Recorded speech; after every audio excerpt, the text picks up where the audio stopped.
চলমান Indian premier league IPL এর দ্বাদশ আসরের ৩৮তম ম্যাচে কলকাতা নাইট রাইডার্সকে উড়িয়ে দিয়েছে সানরাইজার্স হায়দ্রাবাদ। জনি ব্রেস্টো এবং ডেভিড ওয়ার্নারের ঝোড়ো ব্যাটিংয়ে হায়দ্রাবাদের স্বাগতিক দল জিতেছে ৯ উইকেটের বিশাল ব্যবধানে। রবিবার টসে জিতে প্রথমে ব্যাট করার সিদ্ধান্ত নিয়ে নির্ধারিত ২০ ওভারে ৮ উইকেট হারিয়ে ১৫৯ রান জড়ো করে কলকাতা নাইট রাইডার্স। দলের পক্ষে সর্বোচ্চ ৫১ রান আসে ওপেনার ক্রিস লিনের ব্যাট থেকে। আরেক ওপেনার সুনীল নারিন করেন ২৫ রান। এই দুজনের সাজঘরে ফেরার পরেই শুরু হয় কলকাতা নাইট রাইডার্সের দুঃসময়। মাঝখানে ৩০ রান করা রিঙ্কু সিং হাল ধরার আগে অন্যরা যাচ্ছে তাই পারফরমেন্স প্রদর্শন করে ফিরেছেন সাজঘরে।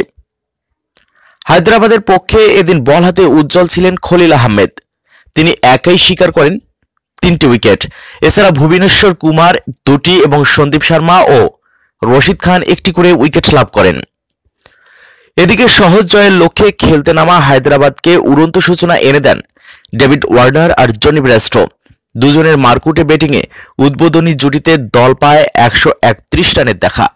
৩টি ৪ এবং ৫টি ছক্কায় ৩৮ বল মোকাবেলা করা ডেভিড ওয়ার্নার ৬৭ রান করে সাজঘরে ফিরলেও জনি ব্রেস্টো দলকে জিতিয়েই মাঠ ছাড়েন।